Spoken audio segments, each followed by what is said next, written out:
Hello friends, welcome to Vrindavan PC1. അപ്പോൾ എല്ലാവരും 10th പ്രിലിംസിനൊക്കെ വേണ്ടിയിട്ട് നല്ലവണ്ണം പഠിച്ചുകൊണ്ടിരിക്കുകയായിരിക്കും അല്ലേ. ഇപ്പോൾ December 13th ഫസ്റ്റ് സ്റ്റേജിലുള്ളവർക്ക് ആർക്കൊക്കെയാണെന്ന് മനസ്സിലാക്കാൻ സാധിക്കുകയുള്ളൂ ഹോൾ ടിക്കറ്റ് വരുമ്പോൾ. ഓക്കെ, എനിവേസ് നിങ്ങൾ SCRT പാഠഭാഗങ്ങളൊക്കെ നല്ലവണ്ണം നോക്കണം. അതിൻ്റെ ഒരു ഇമ്പോർട്ടൻസ് നമുക്കറിയാം. കഴിഞ്ഞ 2 വീഡിയോസുകളിലായിട്ട് നമ്മൾ ഏറ്റവും കൂടുതൽ പ്രധാനപ്പെട്ട SCRT ചാപ്റ്റേഴ്സ് സിലബസ് പ്രകാരം നോക്കേണ്ടത് ചില വിഷയങ്ങളുടെ നമ്മൾ പറഞ്ഞിട്ടുണ്ടായിരുന്നു. എനിവേസ് നിങ്ങൾ ഈ പറഞ്ഞ SCRT ചാപ്റ്റേഴ്സൊക്കെ കവർ ചെയ്തിട്ടുണ്ടായിരിക്കും. കാണുന്ന വീഡിയോ നിങ്ങളതൊരു റിവിഷനായിട്ട് കണക്കാക്കിയാൽ മതി പഠിച്ചവർക്ക്. ഇനി നോക്കിയിട്ടില്ലാത്തവർ ഈ ഒരു പാഠഭാഗം ഇപ്പോൾ ഈ പറയുന്നതൊക്കെ ഒന്ന് ശ്രദ്ധിക്കുക. കാരണം ഇത് വളരെയധികം ഇമ്പോർട്ടൻ്റ് ആണ്. അപ്പോൾ നമ്മൾ ആ ഒരു വീഡിയോ ഇട്ടപ്പോൾ കുറേ കമൻസ് വന്നിട്ടുണ്ടായിരുന്നു, ചാപ്റ്റേഴ്സിൻ്റെ ക്ലാസ് എടുക്കുമോ എന്നുള്ളത് SCRTയുടെ. നമുക്കൊരു കാര്യം ചെയ്യാം, നമുക്ക് ഏറ്റവും ഇമ്പോർട്ടൻ്റ് ആയിട്ടുള്ളതും അതുപോലെ തന്നെ പുതിയതായിട്ടുള്ള SCRT ചാപ്റ്റേഴ്സിൻ്റെ മാക്സിമം എടുക്കാൻ ശ്രമിക്കാം. ഓക്കെ, അപ്പോൾ അതിനെക്കുറിച്ചുള്ള അഭിപ്രായം നിങ്ങൾ കമൻറ്റ് ചെയ്യാം കേട്ടോ. ഇനി ജോഗ്രഫിയുടെ എടുക്കാമെന്നാണ് വിചാരിക്കുന്നത്. പുതിയ SCRT ചാപ്റ്റർ വന്നിട്ടുണ്ടല്ലോ. അപ്പോൾ നിങ്ങൾക്കത് വേണമെന്നുണ്ടെങ്കിൽ കമൻറ്റ് ചെയ്യാം. ഓക്കെ, അപ്പോൾ ഇന്ന് നമ്മൾ നോക്കാൻ പോകുന്നത് നാച്ചുറൽ സയൻസിലെ പരിസ്ഥിതി പ്രശ്നങ്ങളും എന്ന് പറയുന്ന ഒരു ടോപ്പിക്കിലെ കറസ്പോണ്ടിങ് ആയിട്ട് നമ്മൾ കുറച്ച് SCRT ചാപ്റ്റേഴ്സ് ക്ലാസ് 6, 7, 8 പറഞ്ഞിട്ടുണ്ടായിരുന്നു, മുൻപത്തെ വീഡിയോയിൽ പറഞ്ഞിട്ടുണ്ട്. അപ്പോൾ അതിൽ ക്ലാസ് 8 13th ചാപ്റ്ററാണ് നമ്മളിന്ന് നോക്കാൻ പോകുന്നത്. ഓക്കെ, വൈവിധ്യം നിലനിൽപ്പിന് എന്നുള്ളത്. അപ്പോൾ ഇത് വളരെയധികം ഇമ്പോർട്ടൻ്റ് ആണ്. ഈ ഒരു പാഠഭാഗത്ത് നിന്ന് ഈ കഴിഞ്ഞ LDCയുടെ ഡിഫറൻറ്റ് സ്റ്റേജസിലും അതുപോലെ തന്നെ മുൻപത്തെ എക്സാമുകളിലൊക്കെ ചോദിച്ചിട്ടുണ്ട്, എക്സാക്റ്റ് ആയിട്ടുള്ള ഡെഫിനേഷൻ വെച്ചിട്ട് ചോദിച്ചിട്ടുണ്ട്. അതുകൊണ്ടാണ് നമ്മൾ ഇന്ന് ഈ ഒരു ചാപ്റ്റർ എടുക്കാമെന്ന് വിചാരിച്ചത്. ഓക്കെ, അപ്പോൾ കൂടുതൽ ദീർഘിപ്പിക്കുന്നില്ല, നമുക്ക് ചാപ്റ്ററിലോട്ട് കിടക്കാം. അപ്പോൾ ഈ ഒരു പാഠഭാഗത്തിൽ ആദ്യം വന്നിട്ടുള്ള ഒരു ഡെഫിനേഷനാണ് ബയോസ്ഫിയർ അഥവാ ജീവമണ്ഡലം എന്ന് പറയുന്നത്. അതായത് ഭൂമിയിൽ ജീവൻ കാണപ്പെടുന്ന ഭാഗമാണ് എന്ത്, ജീവമണ്ഡലം എന്ന് പറയുന്നത്. അത് ഭൗമോപരിതലത്തിലും അതുപോലെ തന്നെ അന്തരീക്ഷത്തിലും സമുദ്രത്തിലും ഒക്കെ ആയിട്ട് എന്ത് ചെയ്യുന്നുണ്ട്, വ്യാപിച്ചു കിടക്കുന്നുണ്ട്. ഓക്കെ, ഇതാണ് ജീവമണ്ഡലം എന്ന് പറയുന്നത്. അപ്പോൾ ഈ ജീവമണ്ഡലത്തിൻ്റെ നിലനിൽപ്പിന് ഒരു കാര്യം കൂടെ ആവശ്യമാണ്. എന്താണെന്നറിയോ, അജീവീയ ഘടകങ്ങൾ എന്ന് പറയുന്നത്. അതായത് അബയോട്ടിക് ഫാക്ടേഴ്സ് എന്ന് ഇംഗ്ലീഷിൽ പറയും. എക്സാമ്പിൾ സൂര്യപ്രകാശം, മണ്ണ്, വായു, ജലം, ഇതൊക്കെ ജീവമണ്ഡലത്തിൻ്റെ നിലനിൽപ്പിന് ആവശ്യമാണ്. ഓക്കെ, ഇനി നമ്മൾ അടുത്തത് ഇതിൽ മനസ്സിലാക്കേണ്ട ഒരു കാര്യം ഇവിടെ എഴുതിയിട്ടുണ്ട്. ജീവലോകത്തിൻ്റെ പ്രാഥമിക ഊർജ്ജ സ്രോതസ് എന്താണ്, സൂര്യനാണ്. ഓക്കെ, അപ്പോൾ ഹരിതസസ്യങ്ങൾ എന്ത് ചെയ്യുന്നുണ്ട്, അത് ഫോട്ടോസിന്തസിസിലൂടെ പ്രകാശ സംശ്ലേഷണത്തിലൂടെ ലൈറ്റ് എനർജീനെ കെമിക്കൽ എനർജിയാക്കി മാറ്റുന്നു. അപ്പോൾ ഈ ഊർജ്ജം എന്ത് ചെയ്യും, ഭക്ഷ്യശൃംഖല വഴി കൈമാറ്റം ചെയ്യപ്പെട്ട് മറ്റ് ജീവികളിലേക്ക് എത്തും. ഓക്കെ, ജീവമണ്ഡലത്തിൽ കാണപ്പെടുന്ന ജീവികൾ ഏതൊക്കെ തരത്തിലുണ്ടെന്നറിയോ, പ്രൊഡ്യൂസേഴ്സ് അഥവാ ഉൽപാദകർ എന്ന് പറയുന്നതുണ്ട്, കൺസ്യൂമേഴ്സ് എന്ന് പറയുന്ന ഉപഭോക്താക്കൾ എന്ന് പറയുന്നതുണ്ട്. ഈ 2 ടൈപ്പ് ഓഫ് ഓർഗാനിസംസ് ആണ് നമ്മുടെ ബയോസ്ഫിയറിലുള്ളത്.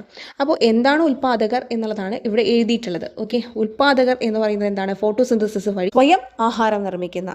ഓക്കെ, അതാണ് എന്ത്, പ്രൊഡ്യൂസേഴ്സ്, ഉൽപാദകർ എന്ന് പറയുന്നത്. അതാരാണ്, ഹരിതസസ്യങ്ങളാണ് വരിക അല്ലേ.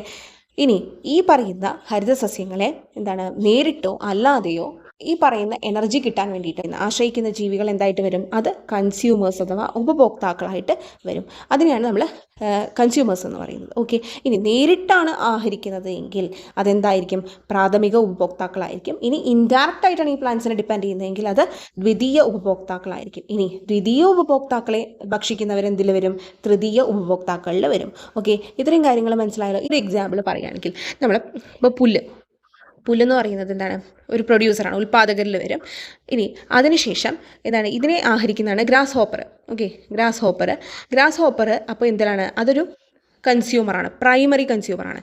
ഇനി ഇതിനെ ആഹരിക്കുന്ന ഫ്രോഗ് എന്തിൽ വരും, അത് സെക്കൻഡറി കൺസ്യൂമറാണ്. ഫ്രോഗിനെ ഈറ്റ് ചെയ്യുന്ന സ്നേക്ക് എന്തിൽ വരും, അത് ടേഴ്ഷറി കൺസ്യൂമറാണ്. ഇതാണ് അതിനെക്കുറിച്ചുള്ള ഒരു ഐഡിയ. ഇത് ജസ്റ്റ് ഒരു ഐഡിയ ഉണ്ടായാൽ മതി അതിനെക്കുറിച്ച് കേട്ടോ. നമ്മുടെ മെയിൻ പോർഷനൊക്കെ താഴെ വരുന്നതാണ്. ഇനി അടുത്തത് ഇതിൽ ഇക്കോളജി എന്താണ് എന്നുള്ളത് പറയുന്നുണ്ട്. ഇക്കോളജി എന്ന് പറയുന്ന ഈ ഒരു വാക്കുണ്ടല്ലോ, ആദ്യമായിട്ട് ഉപയോഗിച്ചത് ഏണസ്റ്റ് ഹെയ്ക്കലാണ്. ഓക്കെ, ഏണസ്റ്റ് ഹെയ്ക്കൽ ഒന്ന് ജസ്റ്റ് പറഞ്ഞു എന്നുള്ളൂ കേട്ടോ. അപ്പോൾ എന്താണിത്, ഇതൊരു സ്റ്റഡിയാണ്. ഇക്കോളജി എന്ന് പറയുന്നത് ഒരു പഠനമാണ്. എന്തിനെക്കുറിച്ചുള്ള പഠനമാണ്, നമ്മൾ കാണുന്ന ജീവജാലങ്ങൾ. ഓക്കെ, ജീവജാലങ്ങളും അതുപോലെ തന്നെ ആ ജീവജാലങ്ങൾ തമ്മിലും, നമ്മളിപ്പോൾ കണ്ടില്ലേ, ജീവജാലങ്ങൾ തമ്മിലും അവയുടെ ചുറ്റുപാടുമുള്ള ആ ഒരു റിലേഷൻ എന്താണ് എന്നുള്ളതിനെക്കുറിച്ചുള്ള സ്റ്റഡിയാണ് എന്ത്, ഇക്കോളജി എന്ന് പറയുന്നത്. എന്താണത് എന്നുള്ളതിനെക്കുറിച്ചുള്ള പഠനമാണ്. ഓക്കെ, ജീവജാലങ്ങൾ പരസ്പരവും അവയുടെ ചുറ്റുപാടും തമ്മിലുള്ള സ്റ്റഡിയാണ് അതെന്ന് പറയുന്നത്. ഓക്കെ, അതിൽ ഇവർ പറയുന്നുണ്ട് വിവിധ തരം ആവാസ വ്യവസ്ഥകൾ, ജീവികൾ തമ്മിലുള്ള ബന്ധങ്ങൾ, പരിസ്ഥിതി സംരക്ഷണം ഒക്കെ ഈ ഒരു പഠനശാഖയിൽ വരുമെന്നുള്ളത് ഈ ടെക്സ്റ്റിൽ പറഞ്ഞു പോകുന്നുണ്ട്. ഓക്കെ, ഇനി നമ്മൾ ഭക്ഷ്യശൃംഖല ഒന്ന് ജസ്റ്റ് നോക്കാൻ പോവുകയാണ്. ഓക്കെ, ഇതൊക്കെ അറിയാവുന്നതായിരിക്കും നിങ്ങൾക്ക്. ഓക്കെ, അപ്പോൾ അത് ജസ്റ്റ് മനസ്സിലാക്കിയാൽ മതി. അപ്പോൾ ഭക്ഷ്യശൃംഖല എന്ന് പറയുന്നത് എന്താണ്? ഫുഡ് ചെയിനാണ്. ഓക്കെ, അപ്പോൾ ആഹാരത്തിലൂടെ ഊർജ്ജം ഇങ്ങനെ കൈമാറുകയാണല്ലോ ഭക്ഷണം കഴിക്കുന്നതിനനുസരിച്ച്. ഇപ്പോൾ നമ്മൾ പറയില്ലേ, പുല്ലിനെ ഈറ്റ് ചെയ്യുന്ന ഗ്രാസ് ഹോപ്പറിനെ ഈറ്റ് ചെയ്യുന്ന ഫ്രോഗിനെ ഈറ്റ് ചെയ്യുന്ന സ്നേക്ക്. ഇതാണ് എന്താണ്? ആഹാരം കഴിക്കാനാണ് ഇവർ പരസ്പരം ഡിപ്പെൻഡ് ചെയ്യുന്നത് അല്ലേ. ഇങ്ങനെ ഡിപ്പെൻഡ് ചെയ്ത് പോകുന്ന ഒരു ശ്രേണി ഉണ്ടല്ലോ, അതാണ് എന്ത്? ഫുഡ് ചെയിൻ എന്ന് പറയുന്നത്. ഓക്കെ, അപ്പോൾ ആ ഒരു സംഭവമാണ് ശ്രേണി എന്ന് പറയുന്നത്. ഇനി ഇതിൻ്റെ മൊത്തം, അതായത് അങ്ങോട്ടും ഇങ്ങോട്ടും ഒക്കെ ബന്ധപ്പെട്ട് കിടക്കുന്ന ഈ ഒരു ആഹാര ശൃംഖല, ഇപ്പോൾ ഇതൊരൊറ്റ ചെയിനാണ് ഞാൻ പറഞ്ഞതല്ലേ. അതായത് ഇപ്പോൾ ഈ ഒരു ഫിഗർ നോക്കുകയാണെങ്കിൽ, ഓക്കെ, പുല്ലിനെ ഈറ്റ് ചെയ്യുന്ന grasshopper, then frog, then snake. ഇതൊരൊറ്റ ചെയിനാണ്, ഫുഡ് ചെയിനാണ്. അന്യോന്യം ബന്ധപ്പെട്ട് കിടക്കുന്ന ഫുഡ് ചെയിനുകളുണ്ടല്ലോ അങ്ങോട്ടും ഇങ്ങോട്ടും ഒക്കെ, അതാണ് എന്ത്? ഫുഡ് വെബ് എന്ന് പറയുന്നത്. അപ്പോൾ ഇപ്പോൾ ഈ കാണിച്ചിരിക്കുന്ന മൊത്തം എന്താണ്? ഒരു ഫുഡ് വെബാണ്. ഓക്കെ, ഫ്രോഗിനെ ഈറ്റ് ചെയ്യുന്ന പരുന്ത് അവിടെ വരുന്നുണ്ട്. ഓക്കെ, അത് പിന്നെ ഗ്രാസ് ഹോപ്പറിനെ ഈറ്റ് ചെയ്യുന്ന ലിസാർഡ്, അത് വേറൊരു ചെയിനാണ് അല്ലേ. അപ്പോൾ ഇതെല്ലാം കൂടി കണക്ഷനും അങ്ങ് അന്യോന്യം ബന്ധപ്പെട്ട് കിടക്കുന്നതാണ് എന്തെന്ന് പറയുന്നത്? ഈ പറയുന്ന ഫുഡ് വെബ് എന്ന് പറയുന്നത്. ഓക്കെ, ഇനി നമ്മൾ മനസ്സിലാക്കേണ്ടത് എന്താണ് പോഷണതലം എന്നുള്ളതാണ്. അപ്പോൾ എന്താണ് പോഷണതലം? ട്രോഫിക് ലെവൽ എന്ന് പറയും. അതായത് ഭക്ഷ്യ ശൃംഖലയിൽ ഒരു ജീവിയുടെ പൊസിഷൻ എന്താണ്, നമ്മളിപ്പോൾ കണ്ടല്ലോ ഫുഡ് ചെയിനിൽ അല്ലേ. അപ്പോൾ അതിൽ ഒരു ജീവിയുടെ പൊസിഷൻ എന്താണ് എന്നുള്ളതിനെക്കുറിച്ച് കുറിക്കുന്ന ഒരു ടേമാണ് എന്ത്? ഈ പറയുന്ന ട്രോഫിക് ലെവൽ എന്ന് പറയുന്നത്. അപ്പോൾ നമുക്ക് ഓൾറെഡി അറിയാം, ഫസ്റ്റ് പൊസിഷനിൽ എപ്പോഴും എന്തായിരിക്കും? അത് നമ്മൾ പറയുന്ന ചെടികളായിരിക്കും അല്ലെ, സസ്യങ്ങളായിരിക്കും. അപ്പോൾ അതിന് എക്സാമ്പിളാണ് ഇവർ നെൽച്ചെടി, പുൽച്ചെടി എന്നൊക്കെ എഴുതി വെച്ചിട്ടുണ്ട്. ഇതെല്ലാം എന്താണ്? ഉൽപ്പാദകരാണ്, അവരാണ് ഒന്നാമത്തെ പോഷണ തലത്തിൽ വരിക. ഇനി ഈ ഗ്രീൻ പ്ലാന്റ്സിനെ ഭക്ഷണത്തിന് വേണ്ടി ഡിപ്പെൻഡ് ചെയ്യുന്ന നമ്മളിപ്പോൾ പറഞ്ഞ ഗ്രാസ് ഹോപ്പർ, അതുപോലെ തന്നെ ഭക്ഷണത്തിന് നമ്മളും എന്ത് ചെയ്യുന്നുണ്ട്? ഈ പറയുന്ന പ്ലാന്റ്സിനെ ഡിപ്പെൻഡ് ചെയ്യുന്നുണ്ട്. അപ്പോൾ ഹ്യൂമൻ ബീയിങ്സും ഇതിൽ വരും. ഓക്കെ, ഹ്യൂമൻ ബീയിങ്സും ഇതിൽ വരും. ഇതിൽ വരും രണ്ടാമത്തെ പോഷണതലം അഥവാ സെക്കൻഡ് ട്രോഫിക് ലെവലിൽ വരും. അതുപോലെ മാന്, കോഴി, ഇതൊക്കെ എന്തിൽ വരും? സെക്കൻഡ് ട്രോഫിക് ലെവലിൽ വരും. ഇനി ഈ പറയുന്ന സസ്യാഹാരികളെ ആഹരിക്കുന്ന മാംസാഹാരികളുണ്ട്, അതായത് ദ്വിതീയ ഉപഭോക്താക്കളുണ്ട്, സെക്കൻഡറി കൺസ്യൂമേഴ്സ് ഉണ്ട്. അതാണ് തേർഡ് ട്രോഫിക് ലെവലിൽ വരിക. അതായത് അതിലും എന്ത് വരും? നമ്മൾ പറയുന്ന ഈ ഹ്യൂമൻ ബീയിങ്സ് ഒക്കെ വരും അല്ലേ. ഹ്യൂമൻ ബീയിങ്സ് വരും. അതുപോലെ തന്നെ നോക്കിയേ, നമ്മൾ പറഞ്ഞ ഫ്രോഗ് വരും, സ്നേക്ക്, ഇതൊക്കെ എന്തിൽ വരും? തേർഡ് ട്രോഫിക് ലെവലിലും വരും. ഓക്കെ, അതായത് ഇപ്പോൾ ജസ്റ്റ് പറയുകയാണെങ്കിൽ നമ്മൾ കണ്ട സസ്യങ്ങളെ ഈറ്റ് ചെയ്യുന്ന ഗ്രാസ് ഹോപ്പർ, അതുപോലെ തന്നെ ഹ്യൂമൻ ബീയിങ്സും ഒക്കെ എന്ത് ചെയ്യുന്നുണ്ട്? പ്ലാന്റ്സിനെ ഡിപ്പെൻഡ് ചെയ്യുന്നുണ്ട്. നമ്മുടെ കോഴി, ഇതൊക്കെ എന്ത് ചെയ്യുന്നുണ്ട്? സെക്കൻഡ് ട്രോഫിക് ലെവൽ വരുന്നുണ്ട്. ഈ കോഴീനെയൊക്കെ മനുഷ്യനും ഈറ്റ് ചെയ്യുന്നുണ്ട് അല്ലേ. അപ്പോൾ ഹ്യൂമൻ ബീയിങ്സും അതുകൊണ്ട് എന്തിൽ വരും? ഈ പറയുന്ന തേർഡ് ട്രോഫിക് ലെവലിലും വരും. ഓക്കെ, ഇപ്പോൾ രണ്ടിലും വരും എന്നുള്ളതാണ് ഞാനിപ്പോൾ പറഞ്ഞത്. ഇനി ഈ പറഞ്ഞ മാംസാഹാരികളെയും ആഹരിക്കുന്നവർ എന്തിൽ വരും? തേർഡ് ട്രോഫിക് ലെവലിൽ വരും. അതാണ് ടേർഷറി കൺസ്യൂമേഴ്സ്. എക്സാമ്പിൾ ഇപ്പോൾ പറയുകയാണെങ്കിൽ ലയൺ, വൾച്ചർ, ഓക്കെ, ഇതൊക്കെ ഇതിൽ വരും. ക്രൊക്കഡൈലൊക്കെ ഇതിൽ വരും. ജസ്റ്റ് പറഞ്ഞു എന്നുള്ളൂ കേട്ടോ. അപ്പോൾ ഇനി നമ്മൾ നോക്കാൻ പോകുന്നത് ഇക്കോളജിക്കൽ ഇൻട്രാക്ഷനെ കുറിച്ചാണ്. ഓക്കെ, അപ്പോൾ അതിൻ്റെ പിക്ചറൊക്കെ ഉണ്ട് കേട്ടോ അവിടെ. അതായത് ആദ്യം നമ്മൾ നോക്കുന്നത് പ്രഡേഷൻ അഥവാ ഇരപിടിക്കൽ എന്നുള്ളതാണ്. ഇത് ഏറ്റവും എക്സാമ്പിൾ ആദ്യം പറയുകയാണെങ്കിൽ എന്താണ്? ഇപ്പോൾ കടുവയും മാനും, എലിയും പൂച്ചയും അല്ലേ. പൂച്ച ഭക്ഷണമാക്കാൻ വേണ്ടിയിട്ടാണ് എലീനെ പിടിക്കാൻ ഇതാക്കുകയാണ് അല്ലേ. അപ്പോൾ ഒന്നിനെന്താണത്? ബെനിഫിറ്റ് ആണ്. പൂച്ചേനെ സംബന്ധിച്ചിടത്തോളം അതിൻ്റെ ഭക്ഷണം കിട്ടി, പക്ഷേ എലിക്ക് അതിൻ്റെ ജീവൻ നഷ്ടമായി അല്ലേ. അപ്പോൾ ഒന്നിന് ഗുണമാണ്, മറ്റൊന്നിന് ഗുണമല്ല. അപ്പോൾ ഇതെന്താണ്? പ്രഡേഷൻ, ഇരപിടുത്തമാണ്. അടുത്ത ഒരു ടൈപ്പ് ഓഫ് ഇൻട്രാക്ഷനാണ് പരാദജീവനം എന്ന് പറയുന്നത്. ഓക്കെ, അതായത് പാരസറ്റിസം ഇംഗ്ലീഷിൽ പറയുകയാണെങ്കിൽ. അപ്പോൾ ഇതെന്താണ്? നമുക്കറിയാവുന്ന ഏറ്റവും എക്സാമ്പിൾ മാവും ഇത്തൽക്കണ്ണിയാണ്. മാവിന് അതെന്താണ്? ദോഷമാണ്. ഇത്തൽക്കണ്ണി എന്ന് പറയുന്നത് എന്താണ്? പറ്റിക്കറി പിടിച്ചു കഴിഞ്ഞാൽ മാവിൻ്റെ ആ ഒരു ന്യൂട്രിയൻസും അതിന് വളരാൻ വേണ്ട ഊർജ്ജം, അതിൻ്റെ പോഷക ഘടകങ്ങളൊക്കെ എന്ത് ചെയ്യും? ഈ ഇത്തൽക്കണ്ണി വലിച്ചെടുക്കും. അങ്ങനെ ഇത്തൽക്കണ്ണി വളരും, പക്ഷേ മാവ് നശിച്ചു പോകും അല്ലേ. അപ്പോൾ ഈ ഒരു ടൈപ്പ് ഓഫ് ഇൻട്രാക്ഷനാണ് പരാദജീവനം അഥവാ പാരസറ്റിസം എന്ന് പറയുന്നത്. അപ്പോൾ ഒന്നിന് ബെനിഫിറ്റാണ്, ഗുണമാണ്, മറ്റൊന്നിന് എന്താണ്? ദോഷമാണ്. ഓക്കെ, അപ്പോൾ ഇത് എവിടെയാണോ ഈ പറയുന്ന പരാതം എന്ന് പറയുന്ന പാരസൈറ്റ്, അത് എപ്പോഴും മറ്റൊന്നിൻ്റെ പുറത്തായിരിക്കും ഇരിക്കുക, മറ്റൊന്നിനെ ആശ്രയിക്കും. ആതിഥേയനെ ആശ്രയിക്കും എന്ന് പറയും നമ്മൾ. ആതിഥേയൻ എന്ന് പറയുന്ന ഹോസ്റ്റാണ്. അടുത്തൊരു ഇൻട്രാക്ഷനാണ് കോമ്പറ്റീഷൻ അഥവാ മത്സരം എന്ന് പറയുന്നത്. ഇതെന്താണ്? തുടക്കത്തിൽ കോമ്പറ്റീഷൻ എന്ന് പറഞ്ഞു കഴിഞ്ഞാൽ എന്താണ്? തുടക്കത്തിൽ എല്ലാത്തിനും എന്താണ്? അതായത് ഒരാൾക്ക് ഇപ്പോൾ ഏറ്റവും എക്സാമ്പിൾ ഇപ്പോൾ നെല്ലും കളകളും രണ്ടിനും ദോഷമാണ്. എന്താണ്? കോമ്പറ്റീഷനാണത് അല്ലേ. ഇതിൽ ജയിക്കുന്നവരല്ലേ വിന്നർ. തുടക്കത്തിൽ എന്താണ്? രണ്ടിനും ദോഷകരമാണ്. ആ ഒരു കോമ്പറ്റീഷൻ തുടങ്ങുന്ന രണ്ടിനും ദോഷകരമാണ്. പിന്നീടുള്ളതിൻ്റെ എന്താണത്? ജയിക്കുന്നതിന് ഗുണകരമാണ്. എക്സാമ്പിൾ നെല്ലും കളകളും ഒക്കെയാണ് കേട്ടോ. ഇനി നെക്സ്റ്റ് ഒരു ടൈപ്പ് ഓഫ് ഇൻട്രാക്ഷനാണ് മ്യൂച്വലിസം എന്ന് പറയുന്നത്. മ്യൂച്വലിസം എന്ന് പറയുന്നത് എന്താണ്? പരസ്പരം മ്യൂച്വൽ അണ്ടർസ്റ്റാൻഡിങ്ങിലായിരിക്കണം നമ്മളെന്ന് പറയുന്നത്. അതിൻ്റെ അർത്ഥം എന്താണ്? പരസ്പര ധാരണ ഉണ്ടായിരിക്കണം എന്നൊക്കെ പറയാറില്ലേ? അതുപോലെ ഇവരെന്താണ്? രണ്ടുപേർക്കും ഗുണമാണ് മ്യൂച്വലിസത്തിൽ. ഏറ്റവും എക്സാമ്പിൾ പറയുകയാണെങ്കിൽ പൂവും പൂമ്പാറ്റയും. പൂവിൽ നിന്ന് തേൻ പൂമ്പാറ്റ ഉപയോഗിക്കുന്നുണ്ട് അല്ലേ? അപ്പോൾ പൂമ്പാറ്റയ്ക്ക് ഇത് ഗുണമാണ്, അതിൻ്റെ ഫുഡ്. ഇനി പൂവിനെന്താണ്? പോളിനേഷൻ, അങ്ങനത്തെ കാര്യങ്ങളൊക്കെ നടക്കും. അപ്പോൾ രണ്ടിനും ബെനിഫിറ്റാണ്, പരസ്പരം അങ്ങോട്ടും ഇങ്ങോട്ടും സഹായിച്ച് സഹകരിച്ച് പോവുക എന്നൊക്കെ പറയില്ലേ, അതുപോലെ. അപ്പോൾ അത് ആ ഒരു ഇൻട്രാക്ഷനാണ് മ്യൂച്വലിസം എന്ന് പറയുന്നത്. ഓക്കെ, നെക്സ്റ്റ് എന്ന് പറയുന്നത് എന്താണ്? കമൻസലിസമാണ്. ഇത് ഒന്നിന് ഗുണമാണ്, മറ്റൊന്നിന് ഗുണമോ ദോഷമോ ഇല്ല. ഓക്കെ, ഗുണവും ഇല്ല ദോഷവും ഇല്ല. മാവും മരവാഴിയുമാണ് എക്സാമ്പിൾ. ഓക്കെ, അപ്പോൾ ഈ ഒരു ടൈപ്പ് ഓഫ് ഇൻട്രാക്ഷൻസ് ജസ്റ്റ് മനസ്സിലാക്കി വയ്ക്കുക. ഇനി എന്താണ് ആവാസ വ്യവസ്ഥ അഥവാ ഇക്കോസിസ്റ്റം എന്ന് പറയുന്ന ഒരു പ്രത്യേക പ്രദേശത്തെ പരസ്പരം ആശ്രയിക്കുന്ന ജീവിയും അജീവീയവുമായ ഘടകങ്ങൾ ഉൾപ്പെട്ടതാണ് ആവാസ വ്യവസ്ഥ എന്ന് പറഞ്ഞു കഴിഞ്ഞാൽ. എക്സാമ്പിൾ ഇവിടെ കാണിച്ചിട്ടുള്ള വനം, സമുദ്രം, പുൽമേടുകൾ. ഓക്കെ, പിന്നെ താഴെ കാണിച്ചിട്ടുണ്ട് ടുണ്ട്ര, തണ്ണീർത്തടം, മരുഭൂമി. ഇതൊക്കെ എന്താണ്? ആവാസ വ്യവസ്ഥകളാണ്. ഓക്കെ, അപ്പോൾ നമ്മൾ ഈ പറഞ്ഞ നേരത്തെ കണ്ട എന്താണ് ഒരു ജീവമണ്ഡലം, ഓക്കെ, അല്ലെങ്കിൽ എന്താ പറയുക, ആ ഒരു ബയോസ്ഫിയർ ഉണ്ട്, അതിൻ്റെയൊക്കെ ഏറ്റവും അടിസ്ഥാന ഘടകമാണ് എന്തെന്ന് പറയുന്നത്? ഇക്കോസിസ്റ്റം എന്ന് പറയുന്ന ആവാസ വ്യവസ്ഥ. ഓക്കെ, അപ്പോൾ ഇനി നമ്മൾ ബയോഡൈവേഴ്സിറ്റി അഥവാ ജൈവ വൈവിധ്യത്തിൻ്റെ ആ ഒരു ഡെഫിനിഷനാണ് മനസ്സിലാക്കാൻ പോകുന്നത്. ഓക്കെ, അപ്പോൾ ഭൂമിയിൽ കാണപ്പെടുന്ന എന്താണ്? വൈവിധ്യമാർന്ന മുഴുവൻ ജീവസമൂഹങ്ങളും, ഇവിടെ എഴുതിയിട്ടുണ്ട്, ഭൂമിയിൽ വസിക്കുന്ന വൈവിധ്യമാർന്ന മുഴുവൻ ജീവസമൂഹങ്ങളും അവയുടെ ആവാസ വ്യവസ്ഥകളും ചേരുന്നതാണ് ബയോഡൈവേഴ്സിറ്റി എന്ന് പറയുന്നത്. ഓക്കെ, അപ്പോൾ ഭൂമിയിൽ സകലതും നമ്മൾ കാണുന്ന എന്താണ്? ആ ഒരു ഡൈവേഴ്സിഫൈഡ് ആയിട്ടുള്ള എല്ലാ ജീവസമൂഹങ്ങളും അവയുടെ ഇക്കോസിസ്റ്റംസും ഒക്കെ ഉൾപ്പെടുന്നതാണ് എന്ത്? ജൈവ വൈവിധ്യം. ഈ പദം ആദ്യമായിട്ട് ഉപയോഗിച്ചത് വോൾട്ടർ ജി റോസൻ എന്ന ഒരു പ്രകൃതി ശാസ്ത്രജ്ഞനാണ്. ഓക്കെ, അപ്പോൾ അതും ഒന്ന് മനസ്സിലാക്കി വെക്കുക. അദ്ദേഹം 1985 ഇത് ഉപയോഗിച്ചത്. അതും ഒന്ന് മനസ്സിലാക്കുക കേട്ടോ, ടെക്സ്റ്റിൽ പറഞ്ഞിട്ടുള്ള കാര്യമല്ലേ. ഓക്കെ, അപ്പോൾ ഇനി നമ്മൾ മനസ്സിലാക്കേണ്ട ഒരു കാര്യമാണ് ബയോഡൈവേഴ്സിറ്റിയുടെ ഇമ്പോർട്ടൻസ്. നമുക്കറിയാം, നമുക്ക് ചുറ്റുള്ള ജൈവ വൈവിധ്യത്തിന് ശോഷണം സംഭവിച്ചുകൊണ്ടിരിക്കുകയാണെന്നുള്ള കാര്യം അല്ലേ, ബയോഡൈവേഴ്സിറ്റി ഡിപ്ലീഷൻ എന്ന് പറയും. അപ്പോൾ ഈ ഒരു ജൈവ വൈവിധ്യം നശിക്കുന്നത് കൊണ്ട് തന്നെ കുറേയധികം ജീവികൾ എന്ത് ചെയ്യുന്നുണ്ട്? വംശനാശം സംഭവിച്ചു പോയിട്ടുണ്ട്. ആവാസ വ്യവസ്ഥയിലെ മാറ്റങ്ങൾക്ക് അതിവേഗം ഇരയാകുന്ന ഒരു ജീവി വിഭാഗമാണ് എന്ത്? പക്ഷികൾ എന്ന് പറയുന്നത്. അപ്പോൾ അതിന് എക്സാമ്പിളാണ് ഇവിടെ പറഞ്ഞിട്ടുണ്ട്, ഡോഡോ. മൗറീഷ്യസ് ദ്വീപിൽ കണ്ടുകൊണ്ടിരുന്ന പറക്കാൻ കഴിവില്ലാത്ത ഒരു ഇനം പക്ഷിയായിരുന്നു അത്. ഓക്കെ, അപ്പോൾ അതുപോലെ തന്നെ എന്താണ്? ലക്ഷക്കണക്കിന് എണ്ണം ഉൾക്കൊള്ളുന്ന കൂട്ടങ്ങളായിട്ടുള്ള അമേരിക്കയിലെ ആകാശങ്ങളിൽ പറന്നിരുന്ന സഞ്ചാരി പ്രാവുകൾ, അതുപോലെ തന്നെ എന്താണ്? ആഫ്രിക്കയുടെ തെക്കൻ ഭാഗങ്ങളിൽ ഉണ്ടായിരുന്ന കാട്ടുസീബ്ര ഇനമായ ക്വാഗുകൾ, ഇതൊക്കെ എന്തായിട്ടുണ്ട്? എക്സ്റ്റിങ്ക്റ്റ് ആയിട്ട്. അപ്പോൾ ഇതാണ് കേട്ടോ ക്വാഗ എന്ന് പറയുന്നത്. അപ്പോൾ ഇതൊക്കെ എന്തുകൊണ്ടാണ്? ബയോഡൈവേഴ്സിറ്റി ഡിപ്ലീഷൻ മൂലമാണ് എന്ത് ചെയ്യുന്നത്? എന്ത് ചെയ്തു പോയത്? വംശനാശം സംഭവിച്ചു പോയത്. ഓക്കെ, അതിവിടെ പറഞ്ഞു പോകുന്നുണ്ട്. പിന്നെ ഇവിടെ ജസ്റ്റ് വെസ്റ്റേൺ ഗട്ട്സിനെ കുറിച്ച് ജസ്റ്റ് പറഞ്ഞിട്ടുള്ളൂ കേട്ടോ, ഡീറ്റെയിൽ ആയിട്ടുള്ള കാര്യങ്ങളില്ല. കാരണം വെസ്റ്റേൺ ഗട്ട്സിന് ഇപ്പോൾ എന്താണ്? അതിൻ്റെ ജൈവ വൈവിധ്യം ഭീഷണിയിലാണെന്ന് പറഞ്ഞിട്ടുള്ള കാര്യങ്ങളുണ്ട്. അത് ജസ്റ്റ് ഒന്ന് വായിച്ചു വിട്ടാൽ മതി.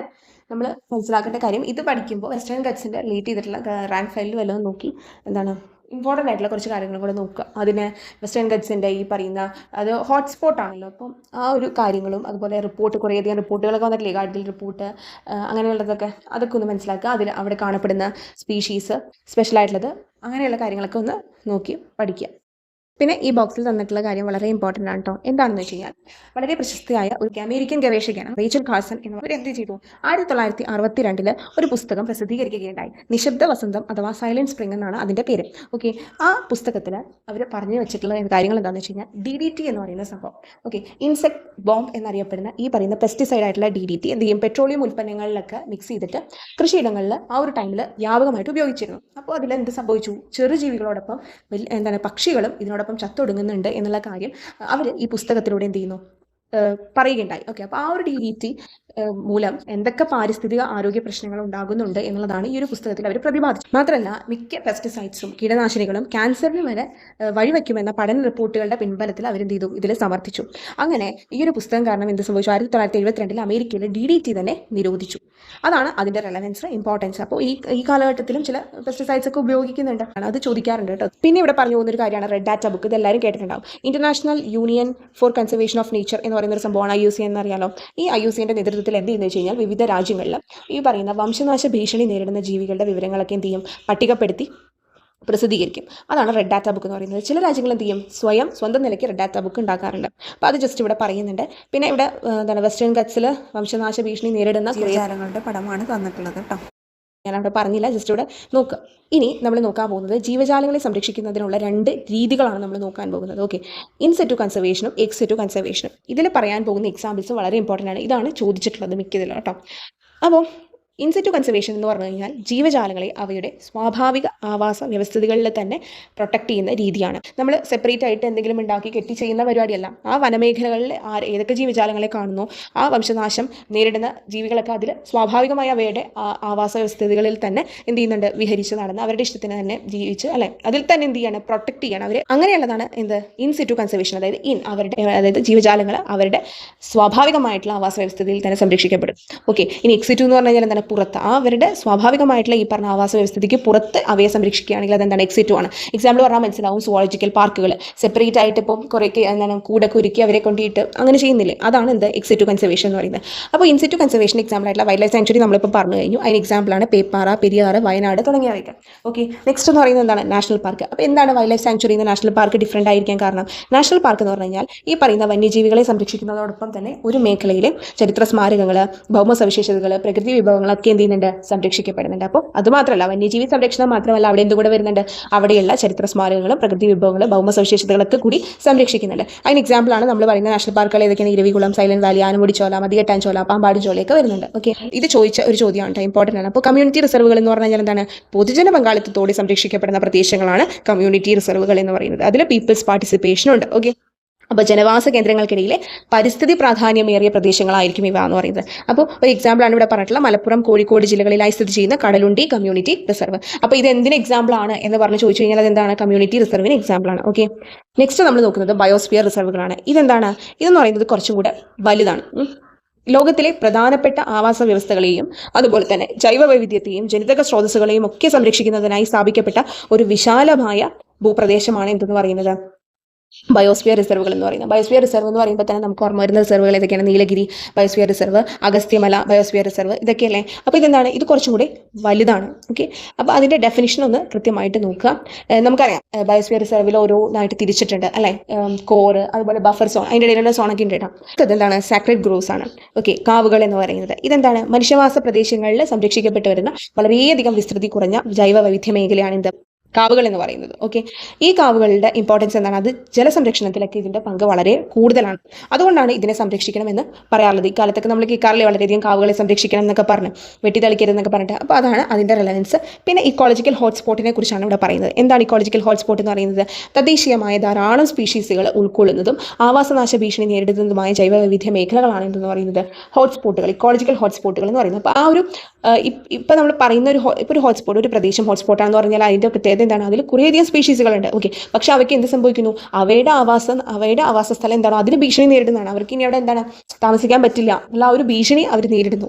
അങ്ങനെയുള്ള സ്ഥലങ്ങളാണ് ഇക്കോളജിക്കൽ ഹോട്ട്സ്പോട്ടുകൾ എന്ന് പറയുന്നത്. ലോകത്താകമാനം 34 ഹോട്ട്സ്പോട്ടുകൾ ഉണ്ട് എന്നുള്ളതാണ് ഇവിടെ എഴുതിയിട്ടുള്ളത്. 34 36 കേട്ടോ.